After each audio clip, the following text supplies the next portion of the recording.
हम सभी ने सुना और महाभारत में पढ़ा है कि भीम में 10,000 हाथियों का बल था। बहुत ही कम लोगों को ये पता होगा कि शुरुआत में दुर्योधन और भीम समान रूप से शक्तिशाली थे। फिर ऐसा क्या हुआ कि भीम की शक्ति दुर्योधन से कहीं अधिक हो गई? वास्तव में भीम की शक्ति में जो अद्भुत विस्तार हुआ उसका श्रेय भी दुर्योधन को ही जाता है। भीम और दुर्योधन की प्रतिस्पर्धा बचपन से ही आरंभ हो गई।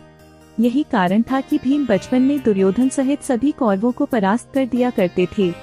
वैसे तो भीम के लिए ये एक खेल था, किंतु दुर्योधन और कौरवों के मन में भीम के प्रति द्वेष था। दुर्योधन भीम से घृणा करता था और उसके मामा शकुनी सदैव उसे पांडवों के विरुद्ध भड़काते रहते थे।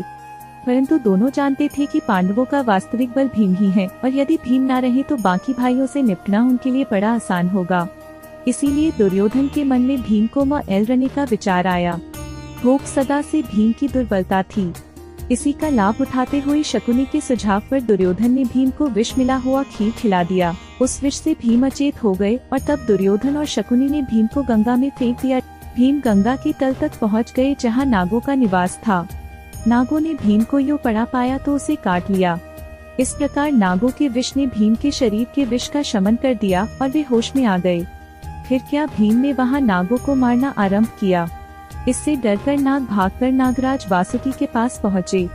जब नागराज वासुकी ने इस घटना के बारे में सुना तो वे अपने मंत्री आर्यक के साथ द्वार पर आए और भीम से उसका परिचय पूछा। तब भीम ने उन्हें बताया कि वो कुंती पुत्र है। ये सुनकर आर्यक को बड़ी प्रसन्नता हुई, क्योंकि वे भीम के नाना शूरसेन के नाना थे।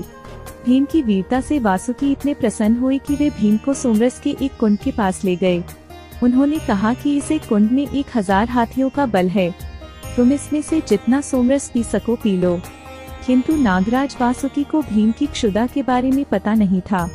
भीम बात ही बात में उस कुंड का सारा रस पी गए। उस कुंड का रस पीने के बाद भीम ने उनसे और रस मांगा। तब वासुकी उन्हें अन्य 7 कुंडों के पास ले गए और भीम ने उन 7 कुंडों का रस पी लिया।